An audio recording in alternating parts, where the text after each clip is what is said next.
The champagne was flowing, the diamonds were sparkling, and the laughter in the room was deafening, until it wasn't. We've all seen bad marriages, but what Marcus Sterling did to his pregnant wife, Subeo, at the most prestigious gala of the year, goes beyond cruelty. He thought she was just a poor girl from nowhere. He thought her silence was weakness. He was wrong. In this story, you're going to witness a betrayal so cold it will make your blood boil, and a karmic twist so satisfying you'll want to stand up and cheer. Because when the doors opened and the man everyone feared walked in, he didn't walk toward the billionaire host. He walked toward the crying woman in the corner. Let's get into the story. The air inside the Sterling family's sprawling estate in Greenwich, Connecticut, smelled of expensive lilies and old money. It was the 60th birthday of Victoria Sterling, the matriarch of the Sterling logistics empire, and the theme was gold and glory. Every guest in attendance had a net worth that could buy a small island. Men in bespoke Italian suits swirled aged Scotch, discussing mergers and acquisitions. Women in haute couture dresses that cost more than a mid-range car stood in tight circles, judging everyone who walked through the double oak doors. And then there was Subeo. At 7 months pregnant, Subeo felt less like a wife and more like an inconvenient piece of furniture that didn't match the decor. Her feet were swollen, throbbing inside heels she only wore because Marcus insisted that flats are for peasants. She wore a pale blue maternity dress she had sewn herself. It was elegant, modest, and made with love. But in this room of Versace and Dior, it looked homemade. She stood near the buffet table, nursing a glass of sparkling water, trying to catch her husband's eye across the room. Marcus Sterling was handsome in that sharp, predatory way. He was 32, the CEO of Sterling Logistics, and the apple of his mother's eye. He was holding court near the fireplace, laughing loudly at a joke made by a senator. Subeo watched him, her hand instinctively resting on her baby bump. She hadn't spoken to him in 3 hours. Not since they got in the car, where he had looked at her dress and sighed. "Is that really what you're wearing? Mother is going to have a fit." "It's comfortable, Marcus," Subeo had whispered, fighting back tears. "And we're on a budget since you cut off my access to the joint account." "I cut it off because you spend recklessly on baby junk we don't need," he had snapped, checking his reflection in the rearview mirror. "Just try to blend in. Don't embarrass me tonight. There are investors here." Now, standing alone in the corner, Subeo felt the weight of those words. "Don't embarrass me." A waiter passed by with a tray of caviar blinis. Subeo reached for one. She hadn't eaten since breakfast due to morning sickness, but before her hand could touch the napkin, a voice sliced through the air. "Oh, careful, dear. We wouldn't want you to spill on that quaint little craft project you're wearing." Subeo froze. She turned to see Victoria Sterling, her mother-in-law, holding a glass of champagne like a weapon. Victoria was draped in gold silk, dripping in sapphires. Her smile didn't reach her eyes. It never did. "Happy birthday, Victoria," Subeo said, her voice trembling slightly. "You look beautiful." Victoria looked Subeo up and down, her gaze lingering on the baby bump with disdain. "And you look massive. Really, Subeo, couldn't you have found something that hides the shape better? You look like you're about to burst. It's unsightly for the guests." "I'm pregnant, Victoria. It's natural," Subeo defended herself softly. Victoria took a sip of her drink, leaning in close. "It's common. That's what it is. Marcus has such a bright future. It's a shame he's tethered to someone who doesn't understand the art of presentation." "Who are you, again?" "Oh, right. The girl from the coffee shop. It was a dig she used often. Subeo had indeed been working as a barista when she met Marcus 3 years ago. He had been charming then, humble even. He had told her he loved her simplicity. He had lied. "I'm his wife," Subeo said, lifting her chin.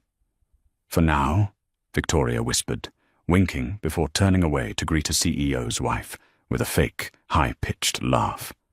Subeo felt the tears prickling her eyes. She needed Marcus. She needed him to put his arm around her, to tell his mother to stop, to validate her existence. She began to waddle through the crowd, dodging judgmental glares, making her way toward the fireplace. She finally reached him. He was deep in conversation with Julian Thorne, a potential investor. "Marcus?" she said softly, touching his elbow. Marcus flinched, as if he'd been burned. He turned, his eyes narrowing when he saw her. The annoyance was instant. "What is it, Subeo? I'm busy." I just need to sit down for a moment," she whispered. "My back is killing me, and your mother just—" Marcus cut her off, his voice rising just enough for the surrounding circle to hear. "Subeo, honestly, can you not handle yourself for 2 hours? This is a business function. I don't have time to rub your feet." Julian Thorne chuckled awkwardly. "Pregnancy hormones, eh, Marcus?" Marcus forced a laugh. "You have no idea, Julian. It's endless complaining. Look, Subeo, go find a chair in the back room or something. Stop hovering. You're distracting the guests." He turned his back on her. Just like that. Dismissed like a servant. Subeo stood there, her face burning. She could feel the eyes of the elite boring into her. She wasn't just invisible anymore. She was a nuisance. She turned to leave, to find a dark corner to cry in. But the worst was yet to come. An hour later, the music stopped. It was time for the toasts and the gift-giving. This was the highlight of the Sterling parties, a grotesque display of wealth where people competed to see who could give Victoria the most expensive item. Subeo had taken a seat at the far end of the long dining table, near the kitchen doors. She had hoped to stay hidden, but Victoria had insisted everyone gather for the spectacle. "To my wonderful mother," Marcus announced, standing at the head of the room with a microphone, "who built this family from the ground up." Applause rippled through the room. "For your 60th, I wanted to get you something that represents time," Marcus said, signaling a servant. A velvet box was brought forward. Marcus opened it to reveal a vintage Patek Philippe watch, encrusted with diamonds, valued at $200,000. The room gasped. Victoria feigned shock, clutching her chest. "Oh, Marcus, it's perfection." One by one, guests presented their gifts. A designer handbag from the mayor, a thoroughbred horse from the CEO of a rival firm. The pile of luxury grew. Then, Victoria took the microphone. Her eyes scanned the room, landing maliciously on Subeo at the back table. "I believe everyone has presented a token of their affection," Victoria purred. "Except my daughter-in-law. Subeo? Did you bring anything, dear? Or did you forget amidst all your resting?" The room went silent. All heads turned to Subeo.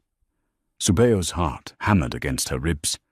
She stood up slowly, her hands shaking. She reached into her purse and pulled out a small, flat package wrapped in brown paper. It wasn't flashy. It didn't sparkle. I made something," Subeo said, her voice barely a whisper. "Speak up, dear," Victoria called out. "We can't hear you over the sound of mediocrity." Scattered laughter broke out. Marcus put a hand over his face, shaking his head. Subeo walked forward, the long walk of shame, and placed the package on the table next to the diamond watch. It looked pathetic in comparison. Victoria picked it up with 2 fingers, as if it were contaminated. She ripped the paper open. Inside was a leather-bound photo album. "An Album? Victoria asked, arching a brow. It's a collection of photos from when Marcus was a baby, Subeo explained, her voice gaining a tiny bit of strength. I spent months tracking down the negatives from your old neighbors, restoring them. I know you lost all your family photos in the flood of '98. I thought you'd like to have those memories back. It was a thoughtful, deeply sentimental gift. It had taken Subeo hundreds of hours and the last of her savings to pay a restoration expert. Victoria flipped through 2 pages, looked at a photo of herself in a ragged coat holding a baby Marcus, and sneered. Memories? Victoria laughed, a cold, harsh sound. You dug up pictures of when we were poor. You brought this trash into my home to remind everyone that we started with nothing? No, I thought... You thought what? Marcus snapped, stepping in. He snatched the album from his mother's hands. He looked at it, seeing his own face as a poor child. He looked at the elite guests staring at him. He felt the shame of his past bubbling up. Instead of defending his wife's effort, he chose his ego. This is embarrassing, Subeo, Marcus hissed into the microphone, perhaps forgetting it was on. You bring a $10 scrapbook to $1 million party? Are you trying to humiliate us? Marcus, I restored them, Subeo pleaded, tears spilling over. It's your history. It's garbage, Marcus shouted. With a violent motion, Marcus threw the album. It didn't land on the table. It slid across the polished floor, stopping near the trash can. Get out, Marcus said, pointing to the door. Go home. You've done enough damage for one night. Take your cheap dress and your cheap sentimentality and get out of my sight. The room was deadly silent. No one moved. No one defended the pregnant woman, standing alone in the center of the room, tears streaming down her face. Subeo looked at Marcus, really looked at him. She saw the cruelty in his eyes, the weakness in his soul. You're going to regret this, Marcus, she whispered. The only thing I regret, he sneered, is marrying a nobody. Subeo turned. She didn't run. She walked, head held high despite the pain, toward the double doors. Just as her hand touched the brass handle to leave, the doors swung open from the outside. 2 large men in black tactical suits stepped in, wearing earpieces. They scanned the room. The atmosphere shifted instantly, the guests confused. Then, a 3rd figure walked in. He was an older man, perhaps 65, with silver hair and a beard that looked like it was carved from granite. He wore a suit that whispered of power far beyond anyone in that room. He didn't look like a CEO. He looked like a king. It was Arthur Blackwood. The room gasped collectively. Arthur Blackwood was the titan of industry. He owned Blackwood Global, the conglomerate that was currently looking to acquire, or destroy, companies like Sterling Logistics. He was a myth, a ghost, a man who ate billionaires for breakfast. Marcus's jaw dropped. Mr. Blackwood? We didn't know you were coming. It's an honor. Please come in. Marcus rushed forward, stepping over the photo album his wife had made, pushing past Subeo to get to the billionaire. Arthur Blackwood didn't even look at Marcus. His cold, steel-grey eyes were fixed on one person. He walked right past Marcus's outstretched hand. He walked past a stunned Victoria. He stopped in front of Subeo. The room held its breath. Why was the titan of industry standing in front of the crying, pregnant nobody? Arthur Blackwood's face, known for being made of stone, softened. A single tear escaped his eye. He reached out and gently cupped Subeo's face. I'm sorry I'm late, Elara, he said, using her birth name, his voice booming through the silent hall. Daddy is here now. Marcus froze. The color drained from Victoria's face. Subeo looked up at the most powerful man in the world and sobbed. Take me home, Papa. Arthur looked up. his eyes turning into glacial ice as he looked at Marcus. "You called her a nobody," Arthur said, his voice low and dangerous. "You just humiliated the sole heiress to the Blackwood Empire." The silence in the Sterling ballroom wasn't just quiet, it was heavy. It felt like the air had been sucked out of the room, replaced by a suffocating pressure. The champagne glasses stopped clinking. The gossip stopped. The only sound was the sharp intake of breath from Victoria Sterling, who looked as if she had just swallowed a shard of glass. Marcus stood frozen, his hand still half raised in a pathetic gesture of greeting that had been ignored.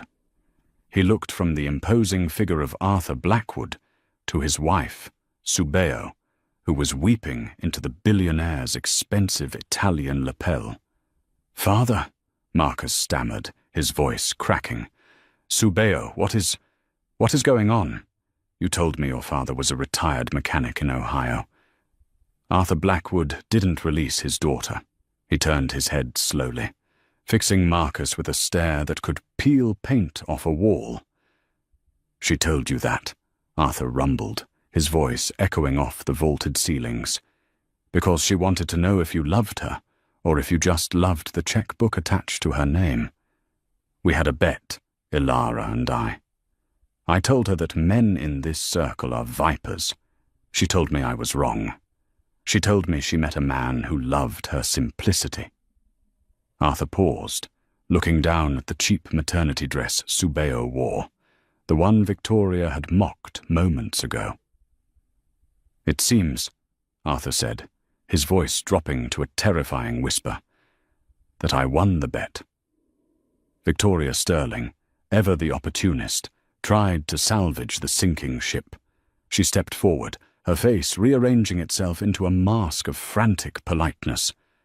"Mr. Blackwood," she began, her voice trembling, "surely this is a misunderstanding. A prank? Subeo never mentioned. We treated her like family. We were just having a bit of fun. You know how family dynamic—" "Stop," Arthur commanded. He didn't shout. He didn't have to. The single word slammed into Victoria like a physical blow.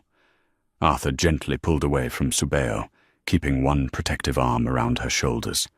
He walked, slowly, deliberately, toward the trash can where the photo album lay. The room watched, mesmerized.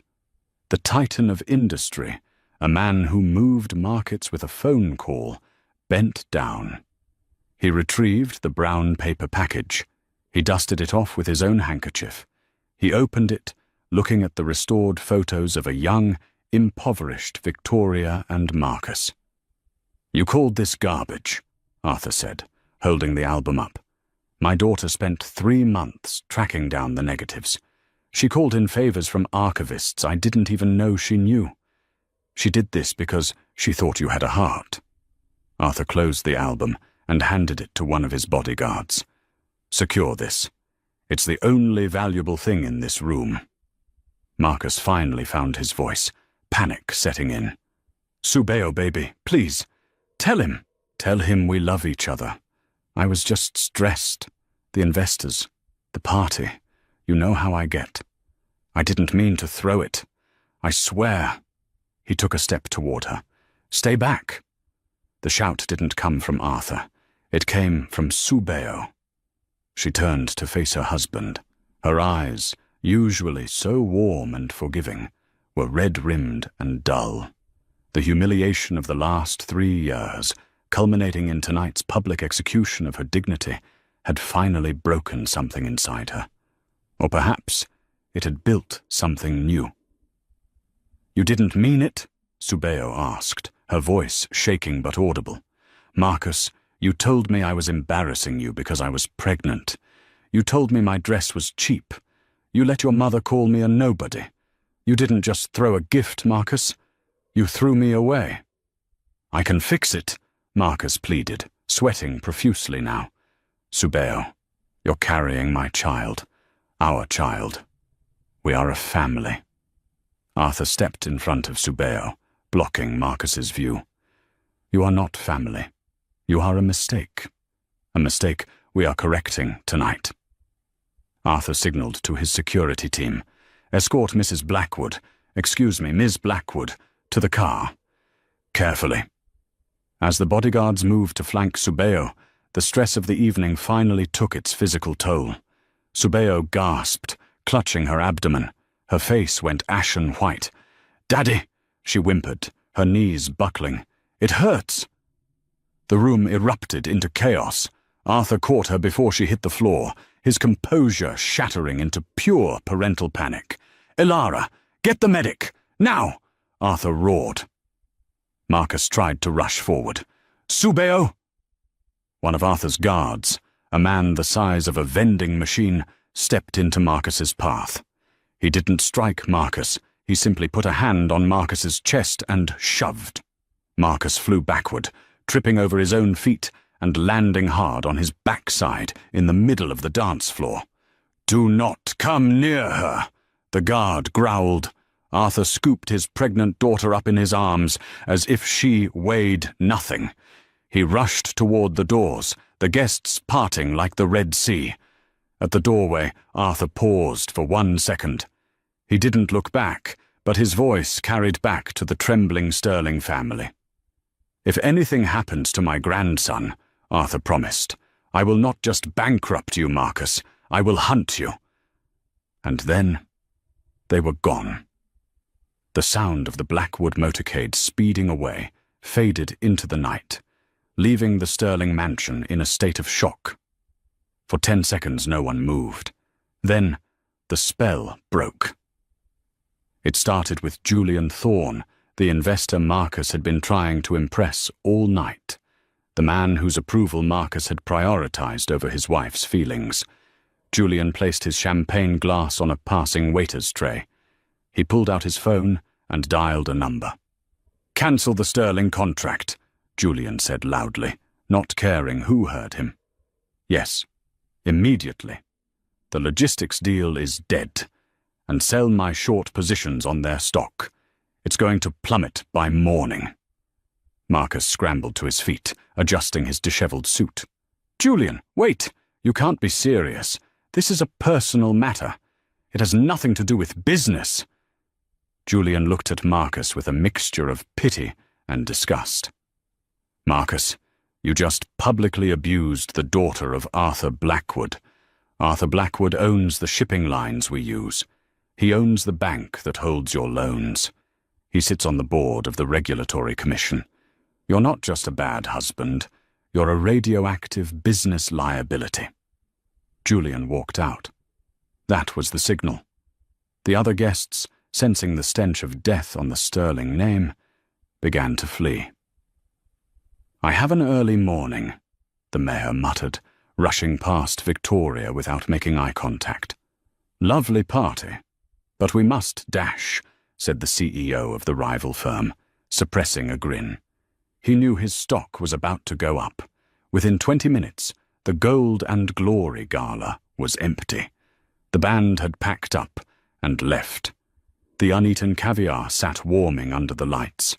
The only people left were Marcus, Victoria, and the cleaning staff who were awkwardly sweeping up the confetti. Victoria collapsed onto a velvet sofa, clutching her chest. But this time, unlike her feigned shock earlier, the fear was real. "You idiot!" she hissed at her son. "You absolute incompetent fool!" Marcus was pacing the room, running his hands through his hair. "Me? You? You're the one who mocked her. You're the one who called her a nobody. The girl from the coffee shop, remember? I was protecting our image," Victoria shrieked. "How was I supposed to know she was a Blackwood? Why would a billionaire heiress act like a peasant? She scrubbed her own floors, Marcus. She cooked her own meals." "She was humble," Marcus shouted back, the realization of what he had lost crashing down on him. "She was everything we aren't, and we hated her for it." He pulled out his phone. No service. "What?" Marcus frowned. He checked the Wi-Fi. Nothing. The landline on the side table rang. It was a harsh, jarring sound in the empty hall. Victoria stared at it. "Answer it." Marcus walked over and picked up the receiver. "Hello?" "Mr. Sterling." A crisp, professional voice spoke on the other end. "This is Jacob Stone, legal counsel for Blackwood Global." "Listen, Mr. Stone," Marcus began, trying to summon his CEO voice.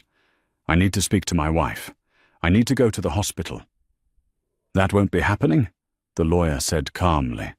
"I am calling to inform you that your security clearance at Sterling Logistics has been revoked pending an investigation into embezzlement." "Embezzlement?" Marcus nearly dropped the phone. "I own the company. I haven't embezzled anything." "Mr. Blackwood's auditors, who just acquired a controlling interest in your debt from the bank 10 minutes ago, seem to think there are discrepancies. Your assets have been frozen, Mr. Sterling. All of them, including your personal accounts and the corporate cards." "You can't do this," Marcus screamed. "It's already done. Furthermore, you are being served with a restraining order. If you come within 500 feet of Ilara Blackwood or the hospital, you will be arrested. Have a good night." The line went dead.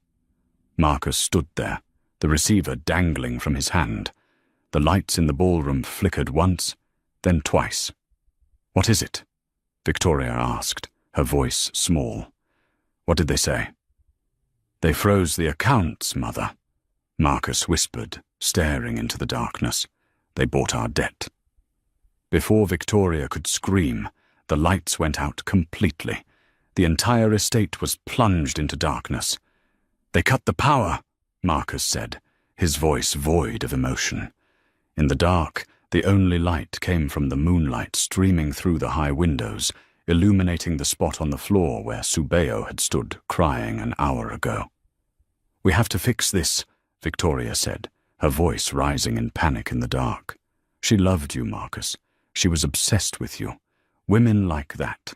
They forgive. You just need to get to her. Remind her of the baby. Use the baby, Marcus." Marcus looked at his mother in the shadows. For the first time, he saw her not as the matriarch of an empire, but as a desperate, cruel old woman who had led him off a cliff. "I can't get to her," Marcus said. "But I know who can." "Who?" "Her best friend," Marcus said, a plan forming in his desperate mind. "Sarah. The one we didn't invite because you said she looked too urban.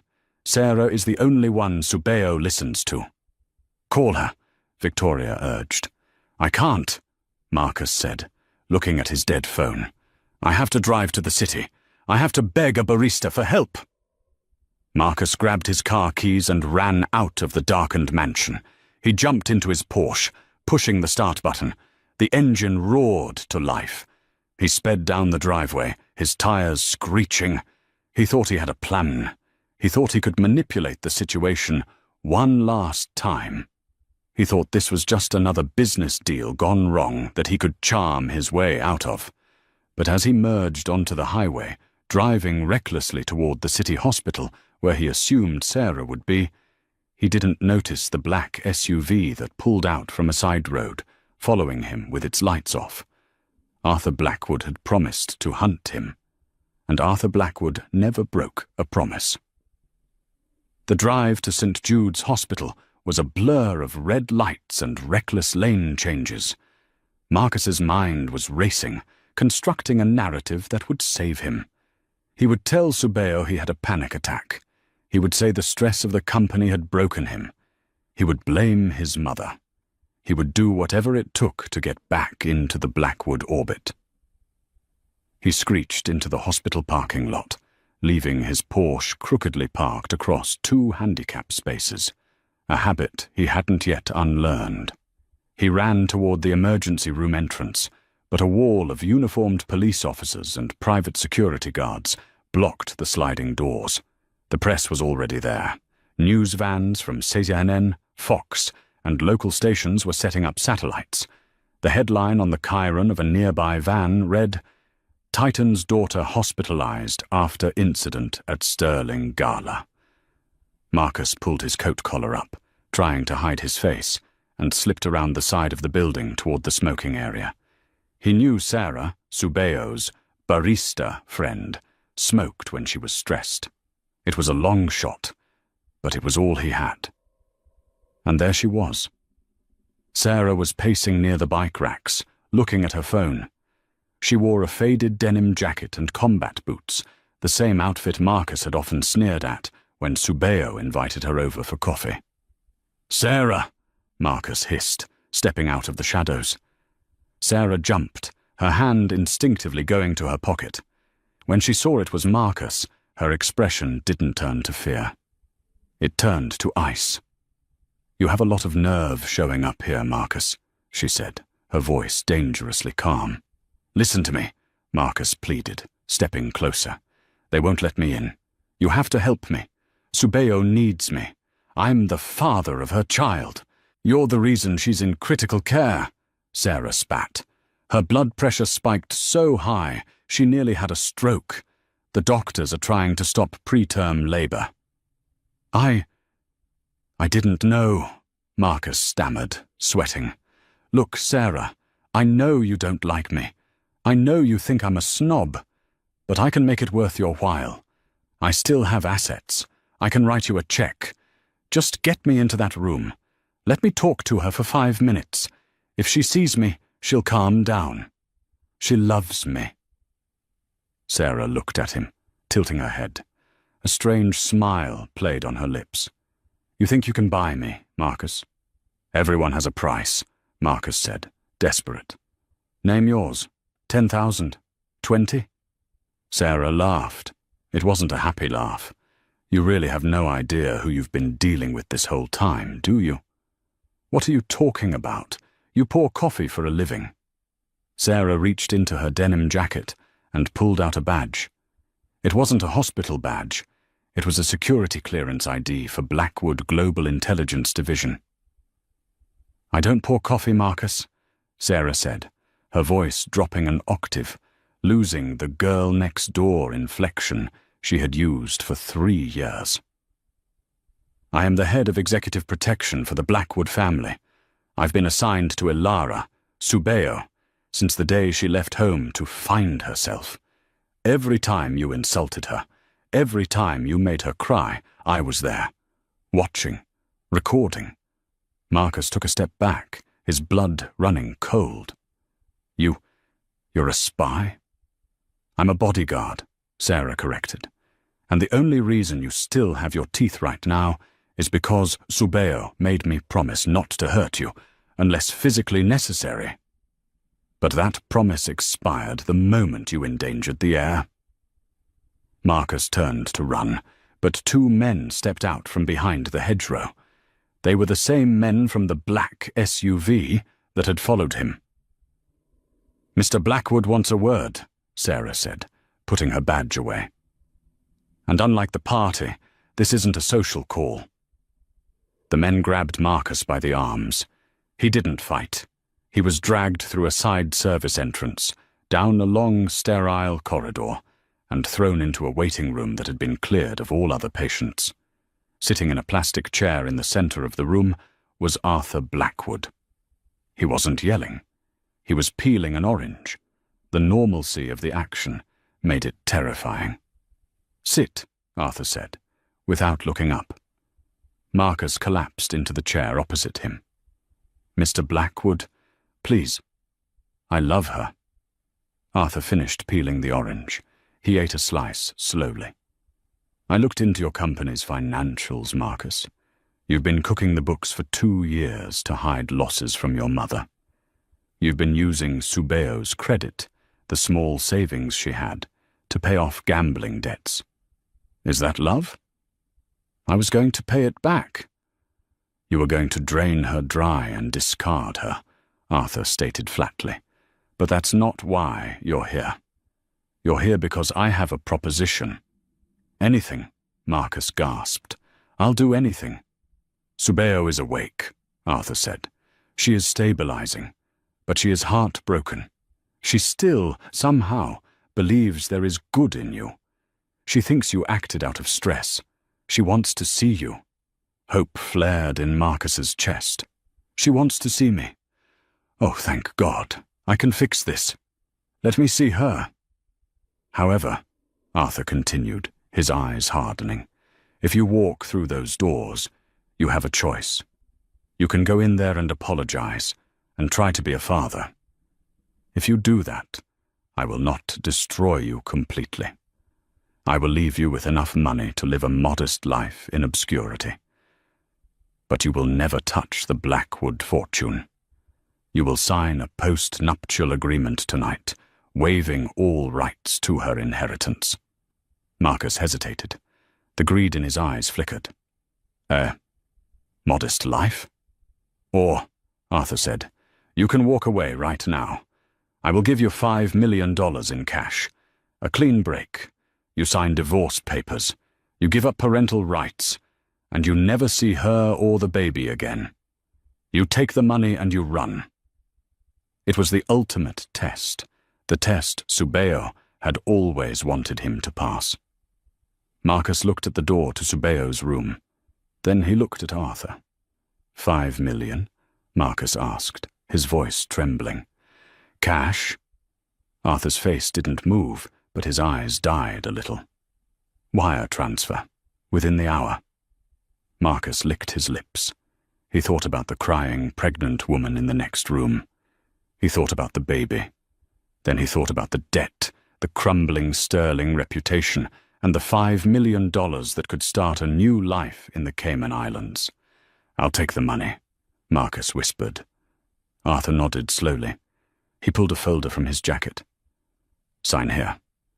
Marcus signed the papers with a shaking hand. He relinquished his rights to his wife and his unborn son. For a check. Done, Marcus said, standing up. Where's the money? Transferred, Arthur said, checking his phone. Now, there is one thing you should know before you leave. What? Marcus asked, feeling a surge of relief. He had won. He had escaped with a fortune. Arthur pointed to the large mirror on the wall. That's a two-way mirror, Marcus, and the intercom was on. Marcus spun around. Behind the glass, lying in a hospital bed, Subeo watched him. She wasn't crying anymore. The tears had stopped. Her face was a mask of pure, unadulterated realization. She had heard every word. She had heard him price her and their child at $5 million. She needed to see it, Arthur said, standing up. She needed to know that you are exactly who I said you were. Marcus pounded on the glass. Subeo, no, it was a trick. I did it for us. But Subeo simply turned her head away, closing her eyes. Get him out of my sight, Arthur commanded. Marcus stumbled out of the hospital, clutching the check in his digital banking app like a lifeline. He felt a sick mixture of shame and elation. He had lost his wife, but he was rich. He was free. He checked into a luxury hotel downtown, ordering a bottle of whiskey to calm his nerves. He planned to fly to Zurich in the morning. He turned on the TV in his hotel room. Breaking news flashed across the screen. Marcus froze. The video playing on the screen was shaky. It had been filmed on a cell phone by one of the catering staff at the gala, but the audio was crystal clear. It showed Marcus throwing the photo album. It's garbage! Get out! You've done enough damage for one night! The clip cut to Arthur Blackwood entering the room. You just humiliated the sole heiress to the Blackwood Empire. The news anchor's voice came back. This video, leaked just an hour ago, has already garnered 20 million views. The man in the video, Marcus Sterling, CEO of Sterling Logistics, is currently under investigation for embezzlement, but the internet has already delivered its verdict. Marcus grabbed his phone. His social media notifications were exploding, thousands of comments per second. Monster. How could he treat a pregnant woman like that? Boycott Sterling Logistics. I hope he rots. Then a new notification popped up. It was an email from the bank. Subject: account freeze notice. What? Marcus yelled. Arthur said he transferred it. He logged into his account. The $5 million was there, but the account was locked.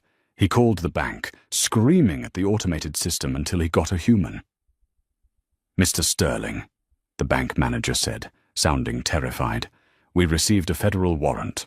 All funds associated with the Sterling name have been frozen as evidence in the embezzlement investigation. The $5 million you just received, it's been flagged as proceeds from an illicit settlement and seized by the DOJ. That was a gift, Marcus shrieked. Arthur Blackwood gave it to me. Mr. Blackwood alerted the authorities that you accepted a bribe to flee the jurisdiction, the manager said. He cooperated fully with the investigation. Marcus dropped the phone. He had been played. Arthur hadn't just tested him. He had baited a trap. By accepting the money to leave his family, Marcus had admitted to a character flaw that Arthur weaponized legally. The money was the bait, and Marcus had clamped his jaws right onto the hook. There was a knock at the hotel door. Marcus looked through the peephole. It wasn't room service. It was the police. Marcus Sterling, a voice boomed. Open up. We have a warrant for your arrest on charges of fraud, embezzlement, and spousal abandonment. Marcus backed away toward the balcony. He looked out at the city lights. Just yesterday, he had been a king. He had a beautiful wife who loved him, a mother who doted on him, and a company. Now, he had nothing. Not even the $5 million.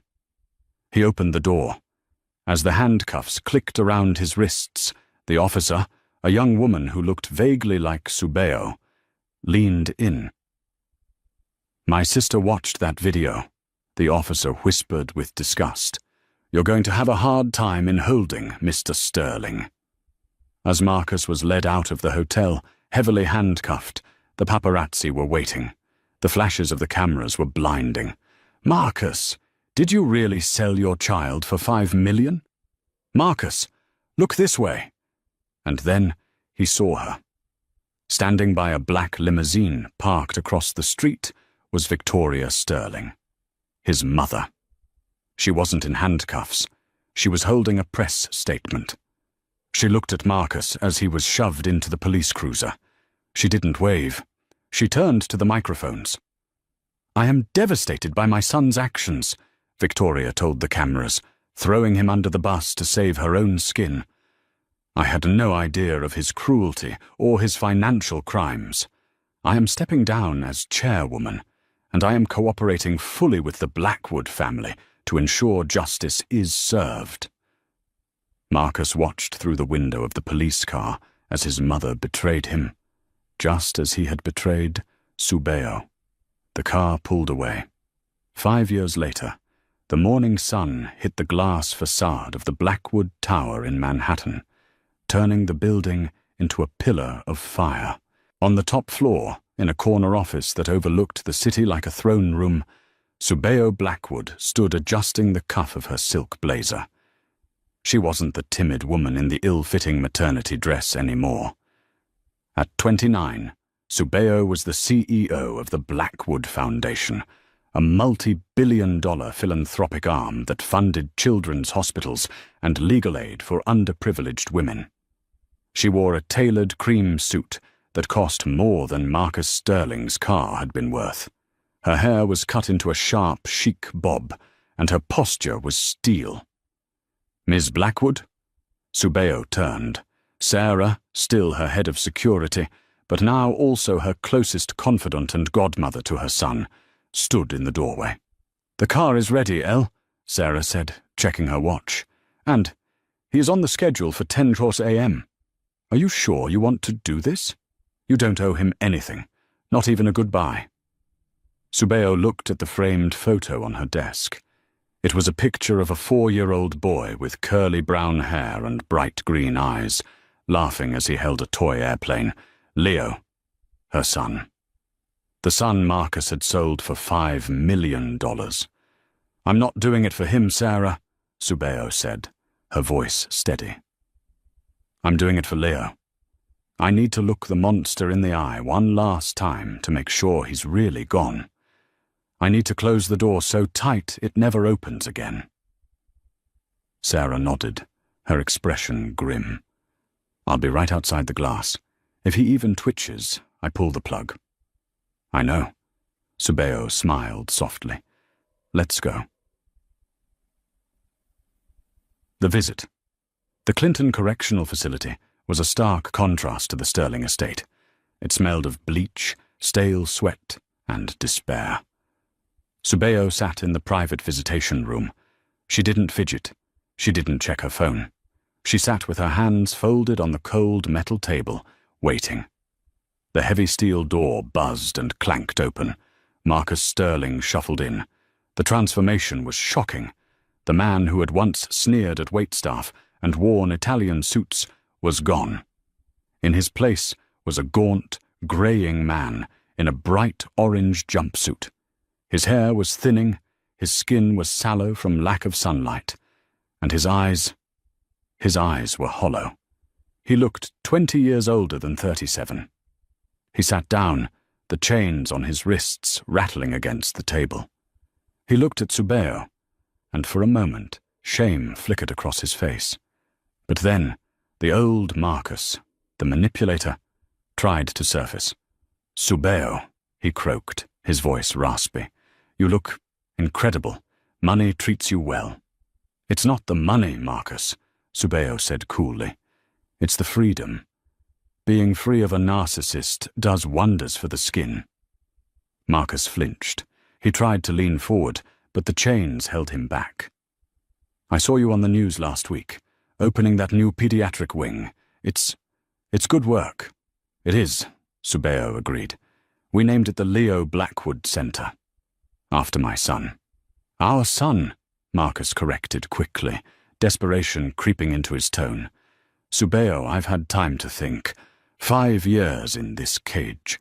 It changes a man. I know I messed up. I know I hurt you. You didn't just hurt me, Marcus, Subeo interrupted, her voice devoid of sympathy. You humiliated me. You tried to erase me. And then you sold our child. Do you remember the price? 5 million. That's what your family was worth to you. I was trapped, Marcus pleaded. Your father, he set me up. He backed me into a corner. He gave you a choice, Subeo corrected. You chose the money. But that's not why I'm here. Marcus looked hopeful. Why are you here? To get me out? I can help you run the foundation. I have ideas, Subeo. I can be useful. I can be a father. Does Leo ask about me? Subeo let out a short, dry laugh. Leo doesn't know you exist, Marcus, and he never will. To him, father is a word he uses for the grandfather who reads him bedtime stories every night. She reached into her designer bag and pulled out a single sheet of paper. She slid it across the table. I'm here for this. Marcus looked down at the paper. It was a termination of parental rights form, fully finalized by the court, but it required one final acknowledgement signature to prevent any future parole hearings from involving the child. If you sign this, Subeo said, I will deposit $20,000 into your commissary account. You can buy all the ramen and cigarettes you want for the next 10 years. You can live like a king in here. And if I don't, Marcus challenged, trying to find leverage. If you don't, Subeo leaned in, her eyes turning into the same glacial ice as her father's, then I will use my resources to ensure that every appeal you file is buried in paperwork for decades. I will make sure you are transferred to a maximum security facility in the middle of nowhere. I will make your life, which is already a nightmare, a living hell. Marcus stared at her. He looked for the weak, crying girl he had married. He looked for the woman who sought his approval. She was gone. In front of him sat a titan. You really hate me, don't you? Marcus whispered. I don't hate you, Marcus, Subeo said, standing up. I pity you. You had everything. You had a wife who adored you. You were going to be a father, and you threw it all away for a watch and a mother who doesn't even visit you. The mention of his mother broke him. Victoria Sterling had not visited him once. She had moved to Florida, changed her name, and was living off a small pension, refusing to acknowledge she had a son in prison. Marcus looked at the paper. He looked at the woman who was now out of his league in every universe. With a shaking hand, he picked up the pen. He signed his name. "Goodbye, Marcus," Subeo said, taking the paper back. "Subeo, wait!" he called out as she turned to the door. Do you ever think about the good times before the money?" Subeo paused at the door. She looked back over her shoulder. "No," she said, "because I realized they were never good. They were just the calm before you showed me who you really were." The buzzer sounded. Subeo walked out. Marcus Sterling sat alone in the metal room, weeping into his orange sleeves. The encounter on the steps Subeo walked out of the prison and into the bright, fresh air. Sarah was waiting by the limousine, holding the door open. But before Subeo could get in, a figure emerged from the bus stop bench near the parking lot. It was an old woman. She wore a stained coat and carried a plastic grocery bag. Her face was wrinkled, her hair grey and unkempt. It took Subeo a moment to recognize her. Victoria Sterling. She had come to visit, it seemed, but had lost her nerve at the last minute. Or perhaps she was just lurking, hoping for a handout. Victoria saw Subeo. Her eyes widened. She took in the limousine, the security, the radiance of her former daughter-in-law. "Subeo," Victoria rasped, stepping forward. "Subeo, dear?" Sarah immediately stepped between them, her hand raised. "Back away, Mom." "No, Sarah, it's okay," Subeo said, signaling Sarah to stand down. She looked at the woman who had once made her feel like dirt on a shoe. "Subeo," Victoria said, forcing a trembling smile. "Oh, look at you. You look successful. I always knew you had it in you." "No, you didn't, Victoria," Subeo said calmly. "You called me a peasant. You mocked my pregnancy." "I was foolish," Victoria cried, wringing her hands. "I was misled by Marcus. He was a bad influence. But family is family, right? I am Leo's grandmother. I have rights. I have a desire to see him." Subeo looked at this pathetic creature. She felt no anger, only a profound sense of distance. "You aren't family, Victoria," Subeo said. "Family is the people who catch you when you fall, not the ones who push you. And as for Leo, he has a grandmother. My father's sister, Aunt Claire. She bakes him cookies and tells him he's the smartest boy in the world. She doesn't care about his pedigree or his clothes." "I have nothing, Subeo," Victoria begged, tears streaking through her cheap makeup. "They took the house. They took the pension. I'm living in a studio apartment. I can barely afford heat. Please, for old times' sake, just a little help." Subeo reached into her purse. Victoria's eyes lit up with greed. She expected a check, a wad of cash, something substantial. Subeo pulled out a card. "This is the number for the Blackwood Shelter for Women," Subeo said, pressing the card into Victoria's hand. "They have hot meals, job training, and counseling. They can help you get back on your feet, but you'll have to work for it. No handouts." Victoria stared at the card in horror. A shelter? You want me to go to a homeless shelter?" "It's where I would have been if my father hadn't arrived that night," Subeo said. "It's a good place, Victoria. Humility is a good teacher. You should try it." Subeo turned and got into the car. "Subeo, you can't leave me here!" Victoria screamed at the tinted windows. The engine purred to life. As the car pulled away, Subeo didn't look back. She picked up her phone and dialed a number. "Hi, Papa," she said, her voice warm and bright. "Yes, it's done. I'm coming home. Tell Leo I'm bringing ice cream." And that is the story of Subeo, Marcus, and the birthday party that changed everything. It's a brutal reminder that the way we treat people when we think they have no power is the truest test of our character. Marcus and Victoria Sterling thought wealth made them untouchable. They thought Subeo's silence was weakness. But they forgot the oldest rule of karma. The wheel always turns. Subeo didn't just survive, she thrived because she remained true to herself. She didn't let their cruelty turn her heart into stone. She just turned it into a fortress to protect the people who actually mattered. As for Marcus, he learned too late that the most expensive thing in the world isn't a diamond watch or a luxury car. It's the love of a good woman and the laughter of a child. He traded the priceless for the cheap, and he paid the ultimate cost.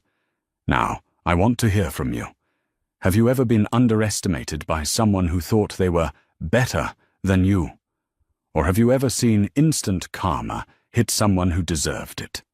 Let me know your story in the comments down below. I read every single one. If you enjoyed this story and want to see more dramas about betrayal, justice, and redemption, please smash that like button. It really helps the channel grow. And if you haven't already, hit subscribe and ring the notification bell so you never miss a story. Thanks for watching, and remember, be kind, because you never know who you're really talking to. See you in the next video.